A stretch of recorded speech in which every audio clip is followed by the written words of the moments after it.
लेकिन सोमनाथ सूर्यवंशी की हत्या किसी इंसान ने नहीं की है। सोमनाथ सूर्यवंशी की हत्या महाराष्ट्र सरकार ने की हुई हत्या है। काफी सारे लोग उसको पुलिस पुलिस बोलते, पुलिस नहीं होता। ये जो मुकदमा चलता है ये स्टेट के खिलाफ है, और स्टेट का मतलब होता है होम मिनिस्ट्री, और होम मिनिस्ट्री का मतलब होता है देवेंद्र फडणवीस।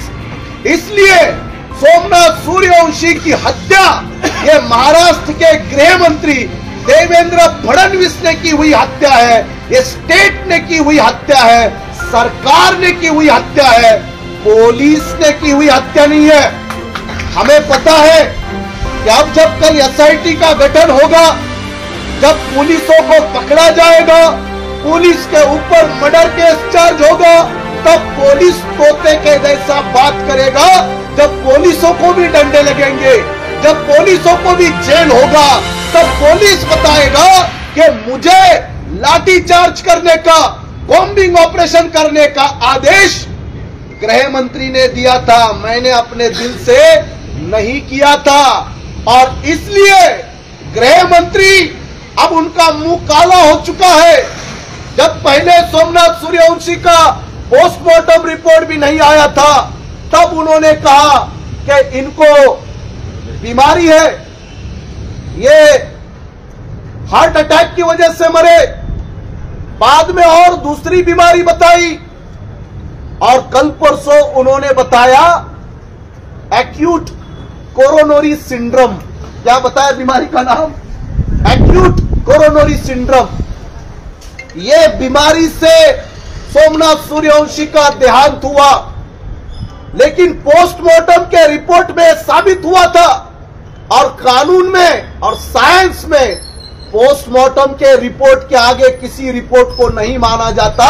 और इसलिए सुप्रीम कोर्ट ने देवेंद्र फडणवीस और एकनाथ शिंदे के मुंह पे तमाचा मारा, और मुंबई के खंडपीठ की औरंगाबाद की बेंच ने जो डिसीजन दिया है, मैं इसलिए बता रहा हूं, एक मामूली एफआईआर दर्ज करने के लिए लोगों को एड़ी चोटी का जोर लगाना पड़ता है। प्रकाश अंबेडकर साहब ने क्या काम किया है? इस सारे घटना में 72 से ज्यादा पुलिस वालों को नोटिस है, 72 से ज्यादा। और मैं दावे से बता रहा हूं कि कम से कम 8 से 10 पुलिस वालों के ऊपर मर्डर के केस लगेंगे। और पहली बार पुलिस वालों के ऊपर, ये महाराष्ट्र की पुलिस हो या देश की पुलिस हो, ये सारे पुलिस वालों को सत्ता के सारे गलियारों को देखते हुए पुलिस वालों के अंदर एक अलग तरीके के गुंडे लोग पैदा हो गए हैं, और पुलिस लोगों की गुंडागिरी चल रही है। इसलिए बाबा साहब अंबेडकर ने आम लोगों से टक्कर नहीं लिया है। आपको लगता होगा कि सोमनाथ सूर्यवंशी के इस सारे मैटर में सुप्रीम कोर्ट का फैसला आया, हाई कोर्ट का फैसला आया, लेकिन यह फैसला महाराष्ट्र के मुख्यमंत्री के खिलाफ है, यह फैसला महाराष्ट्र के गृह मंत्री के खिलाफ है। इसलिए आदरणीय प्रकाश अंबेडकर साहब ने महाराष्ट्र के मुख्यमंत्री को जनता के दरबार में नंगा करके रख दिया है। बहुत से लोग हमें कहते रहते हैं वंचित बहुजन आघाड़ी बी टीम है, भाजपा की बी टीम है। भाजपा को सही मायने में देवेंद्र फडणवीस को पोस्टमार्टम रिपोर्ट के आधार पर भाजपा को नंगा करने वाला अगर कोई नेता है वो बाबा साहब अंबेडकर है। इसको बोलते हैं नंगा करना। ट्वीट करने से, फेसबुक पे दिखने से भाजपा के नेता नंगे नहीं होते।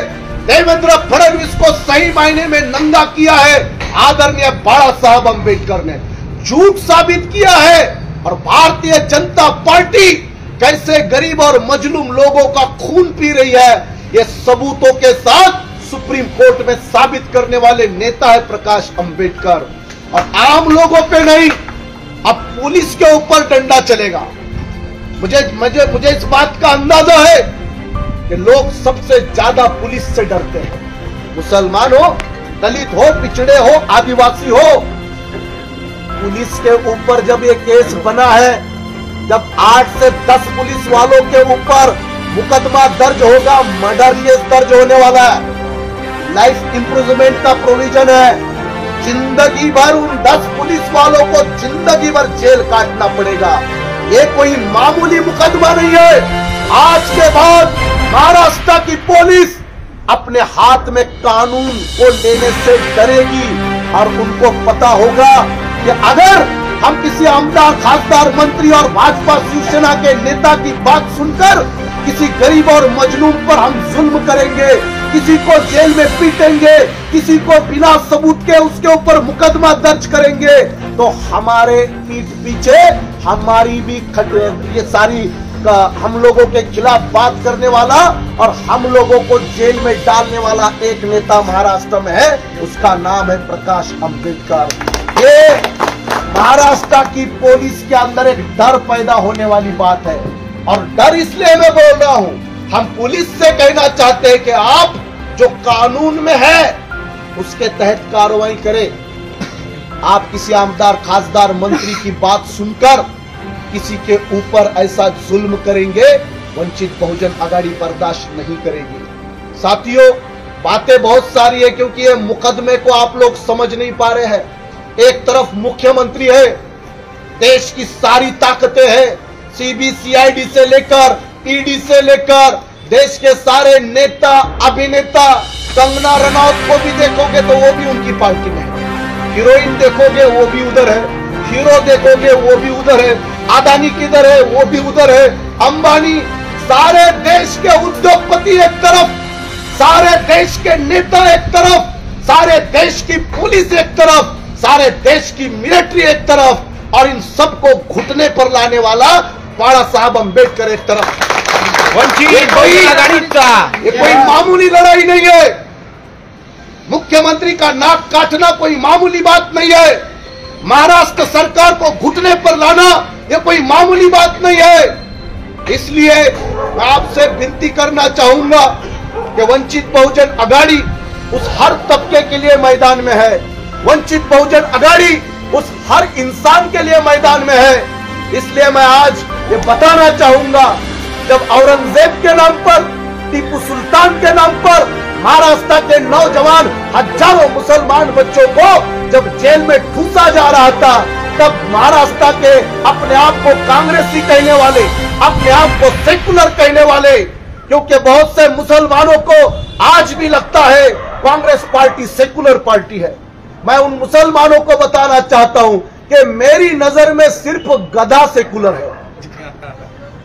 गधा, उसके पीछे हिंदू खड़ा रहे या मुसलमान खड़ा रहे, वो बराबर लात मार देता है। कांग्रेस के लोग घटिया सेकुलर है, डुप्लीकेट सेकुलर है। जब मुसलमानों के ऊपर अत्याचार बढ़ता है, तब कोई कांग्रेस का नेता मैदान में नहीं आता। मैदान में एक ही नेता आता है, प्रकाश अंबेडकर। गए प्रकाश अंबेडकर औरंगजेब की मजार पे गए और महाराष्ट्र के नेताओं को उन्होंने चैलेंज कर दिया कि मैं गया हूं, मैं इतिहास प्रेमी हूं, मैं इतिहास को जानना चाहता हूं, समझना चाहता हूं। किसी ने फोटो लगाया तो आपने हजारों बच्चों को जेल में डाला। मैं ये बताना चाहता हूं कि एक मुसलमानों के ही नेता है Abu Azmi.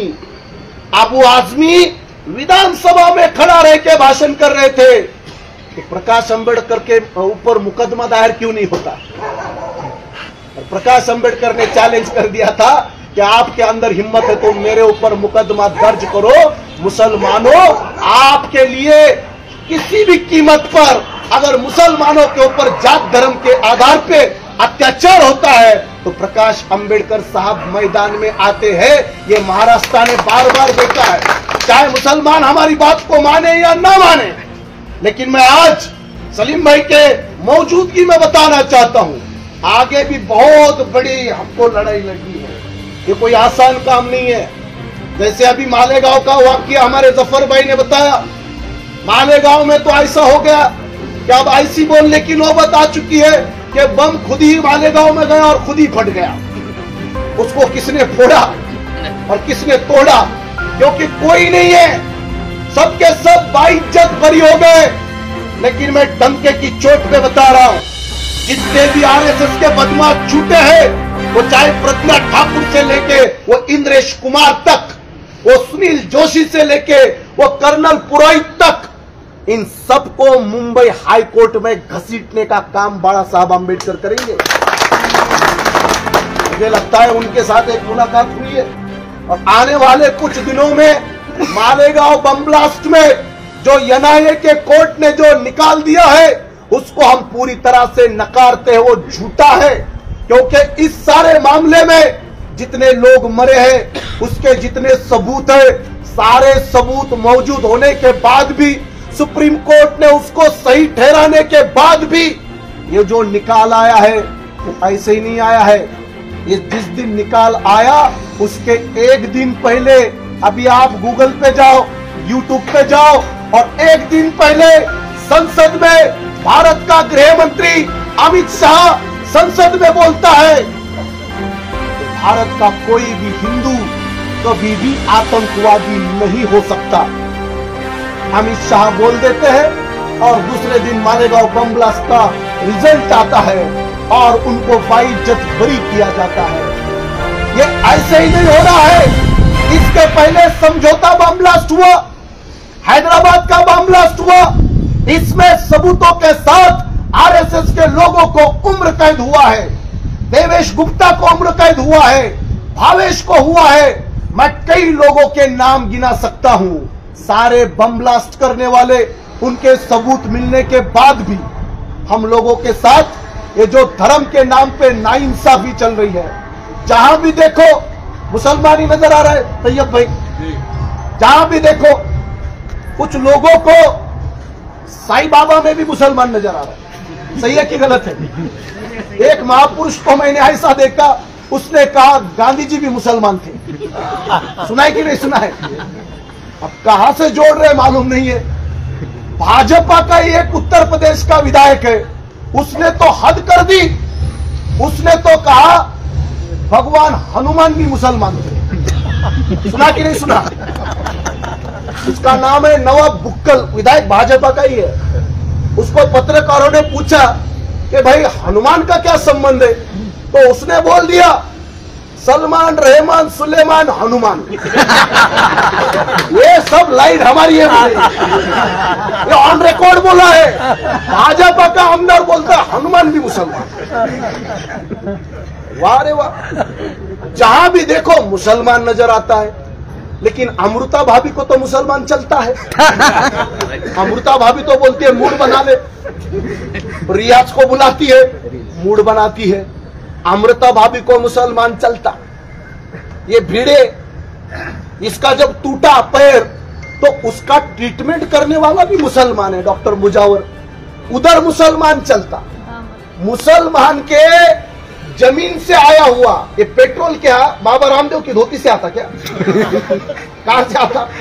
Petrol, diesel, gas, CNG, अरे सब ईरान, इराक, सऊदी अरब मुसलमानों की जमीन से आता। तो सारे रामगिरी महाराज से लेकर रामदेव महाराज तक सारे महाराजों को हमारा कहना है, भाजपा वालों को कहना है कि भैया कुछ भी करो, वो मूत्र पे चलाने वाली गाड़ी तैयार करो, ये बंद करो। मुसलमानों से इतनी नफरत है तो मुसलमानों का डीजल और पेट्रोल लेना बंद करो। लेकिन नहीं होगा। अभी कल परसों की बात हो गई, जलगांव के जामनेर में सुलेमान खान नाम के लड़के को लव जिहाद के नाम पे मारा गया। साला अजीब आफत हो गई है सभी तरफ। अगर किसी को भी पूछो, किसी भी हिंदू भाई को पूछो, वो क्या कहेगा? वो कहेगा कि भगवान जोड़िया ऊपर से बनाता है। कहां से बनाता है?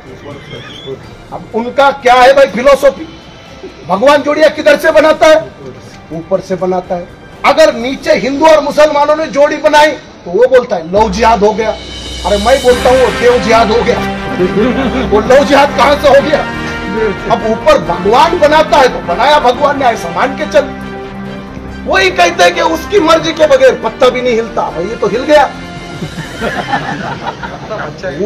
ऊपर से लेके नीचे तक ऐसी बातें हैं, लोगों को बेवकूफ बनाकर लोगों के अंदर जात धर्म का जहर फैलाकर, ये दंगे फसाद करवाकर, गाजर मूली की तरह लोगों को काटकर, न जाने कितनी मॉब लिंचिंग महाराष्ट्र में चल रही है, न जाने कितने लोगों का खून बहाया जा रहा है।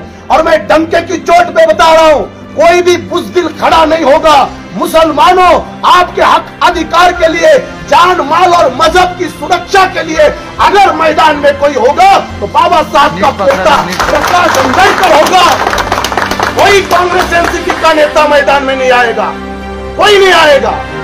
50 साल का इतिहास उठा के देखो, अगर उसके बाद भी मुसलमान नहीं सुधरेगा तो आने वाली पीढ़ियां गूंगी बहरी हो जाएगी।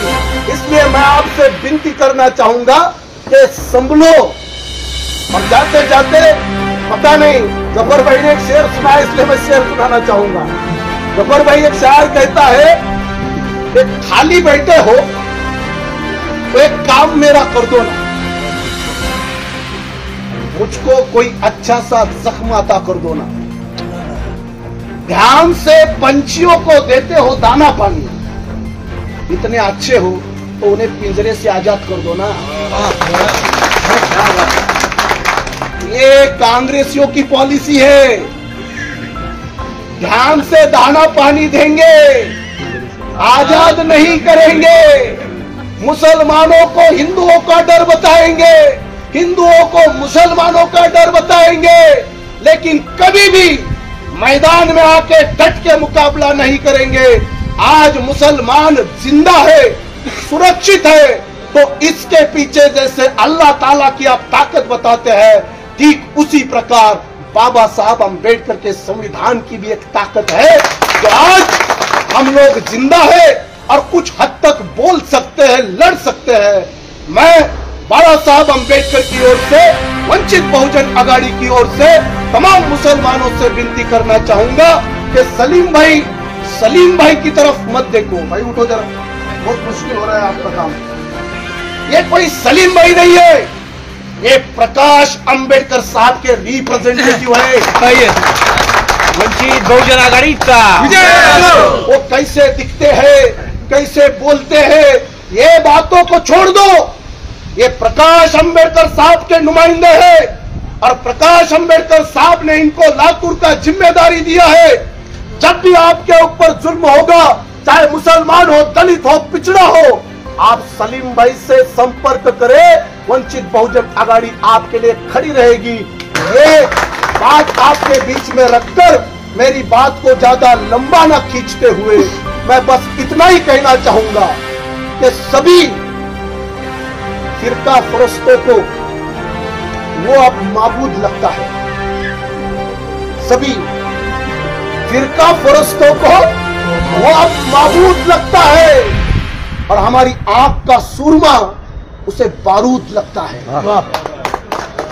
हमारी आंख का सूरमा उसे बारूद लगता है। ये एक सरकारी चश्मा है, जिसे कोई पहनता है तो सादा नमाजी भी उसको दाऊद लगता है। इसलिए मुसलमानों, आपको दाऊद बनाने का अभियान चल रहा है। आपको सुरक्षा देने के लिए और आपके लिए लड़ने के लिए प्रकाश अंबेडकर साहब वंचित बहुजन आघाड़ी मैदान में है। आप जुड़िए, हमारे साथ बने रहिए और कम से कम आपके ऊपर नाइंसाफी होती है, जुल्म होता है, तो कम से कम बोलने की तो हिम्मत रखिए। वंचित बहुजन आघाड़ी आपके लिए सामने आएगी। यही उम्मीद के साथ मेरी बात को विराम देता हूं। जय भीम, खुदा हाफिज।